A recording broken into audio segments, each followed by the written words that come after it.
Je voudrais dire à tous ceux qui se sont moqués parce que ayant eu une compréhension erronée de la prophétie,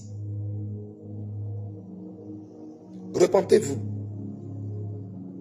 pour toutes les injures que vous m'avez faites, toutes les moqueries que vous m'avez faites. Je vous pardonne tout ça. J'ai prié pour vous. J'ai pleuré devant le Seigneur vous demandant de vous pardonner. J'ai dit, Seigneur, pardonne-leur. Parce que Dieu me disait, Élie, tous ceux qui ont fait ça se sont rendus coupables d'un jugement. Je vais les frapper tous. J'ai dit, Seigneur, je me suis jeté devant lui, j'ai pleuré pour vous. J'ai dit, Seigneur, pardonne-leur. La Côte d'Ivoire joue avec les choses sacrées. La Côte d'Ivoire est un peuple, le peuple ivoirien est un peuple insouciant, est un peuple blagueur. Ils jouent sur tout. Ils prennent tout à la légère. Je t'en supplie. Seigneur, je t'en supplie. C'est à cause de la façon ce peuple-là est là que tu nous as imposé ce régime-là. Je te demande pardon.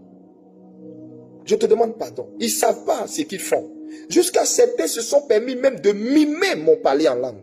Vous savez ce que c'est? Vous savez ce que ça veut dire? Vous savez ce que ça veut dire? La Bible dit, tout péché sera pardonné aux hommes, mais le blasphème contre le Saint-Esprit ne sera jamais pardonné. Le parler en langue est un don du Saint-Esprit. J'ai pitié pour tous ceux qui ont mimé ça, qui ont moqué, qui ont dit n'importe quoi. Mais comme Dieu est miséricordieux, je sors pour vous dire, j'ai prié pour vous. Et mon cœur est encore plus débordant d'amour pour vous. Non, je ne vous en veux pas. Mais je vous donne une porte de sortie que le Seigneur m'a proposée pour vous. Repentez-vous. Allez effacer les posts injurieux, les posts blasphématoires que vous avez faits, les vidéos que vous avez faites. Effacez immédiatement dès que vous voyez cette vidéo. Et quand vous finissez d'effacer, vous vous mettez à genoux, vous vous repentez et demandez pardon au Seigneur. Troisième, quand vous finissez de faire ça, vous tous qui avez fait des posts publics, vous revenez faire un post public d'excuses. C'est à cette condition que le Seigneur va vous faire grâce. Le jugement que j'ai vu ne va pas vous arriver parce que j'ai prié pour vous. Tu vas te lever et puis écrire sur ta page, mettre la photo d'un homme de Dieu et puis dire, faux prophète. La Bible dit, on reconnaîtra dans les temps, machin, etc. et autres. Tu es sérieux là?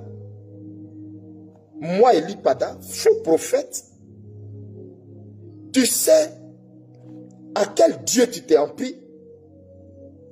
La Bible dit, je punis l'iniquité des pères sur leurs enfants jusqu'à la 4e génération.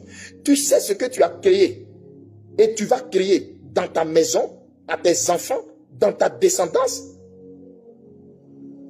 Sais-tu pourquoi le rasoir ne passe pas sur ma tête, ni dans ma barbe? As-tu bien réfléchi au post que tu as fait, à la vidéo que tu as produite? Je t'offre une issue pour te sauver toi-même. Je t'offre une issue pour te sauver toi-même. Quand on ne comprend pas le ministère de quelqu'un, ta compréhension, toi, d'une élection et la compréhension de Dieu d'une élection, c'est pas pareil. Alors, repens-toi, supprime ce que tu as fait, repens-toi, humilie-toi et puis fais un post de façon publique comme tu l'as fait pour demander pardon. Le glaive du Seigneur va se retourner de toi.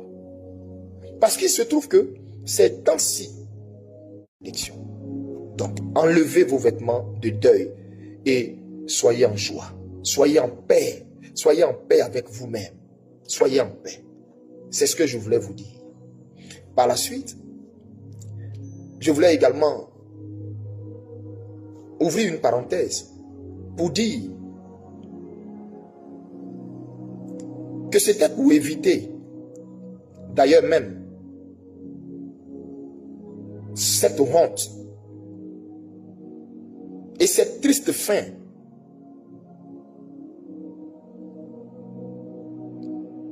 politique à sa servante Simone et Yves Gbagbo, qu'il m'a fait sortir à, je crois, 3 ou 4 jours pour dire à ma servante de se retirer de ça, parce que ceux qu'elle accompagne dans cette mascarade-là, je les ai déjà marqués. Je les ai déjà marqués pour les juger.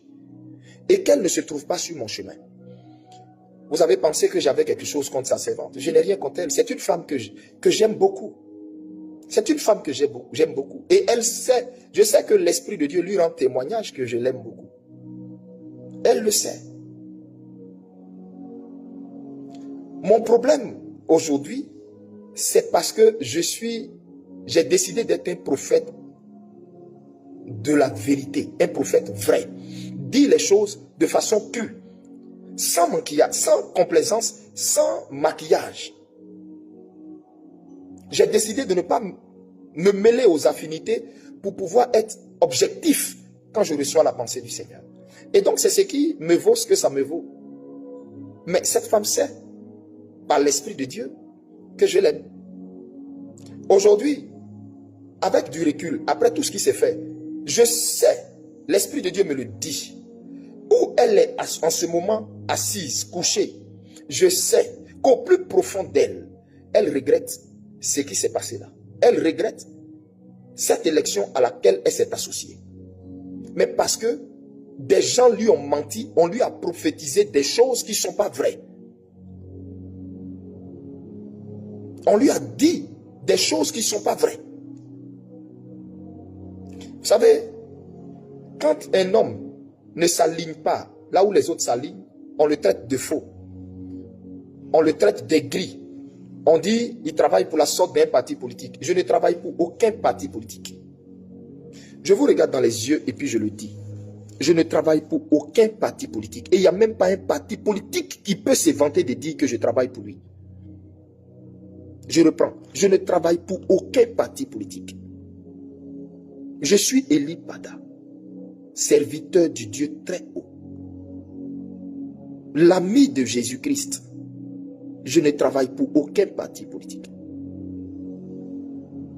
Est-ce que vous me comprenez? Donc, ce n'est pas un parti politique qui me dit de venir prophétiser et puis je prophétise, diantre. C'est même pas possible. Quand le Seigneur m'avait donné le message de sa servante, j'ai dit au Seigneur, Seigneur, je veux, s'il te plaît, est-ce que je peux essayer d'utiliser un autre canal pour voir comment lui donner son message sans que cela soit à la place publique? Il m'a dit, Élie, non. Pourquoi? Parce que déjà, des gens sont allés séduire ma servante pour la pousser à m'irriter en s'associant à cette mascarade. Donc, je te fais sortir publiquement pour que tu lui dises qu'elle ne se mette pas sur mon chemin. Parce que ceux-là, je les ai cochés pour les juger. Et tous ceux qui s'associent à eux, je vais les juger. Il ne faut pas qu'elle va penser qu'il va sortir de mes mains. Je vais les juger.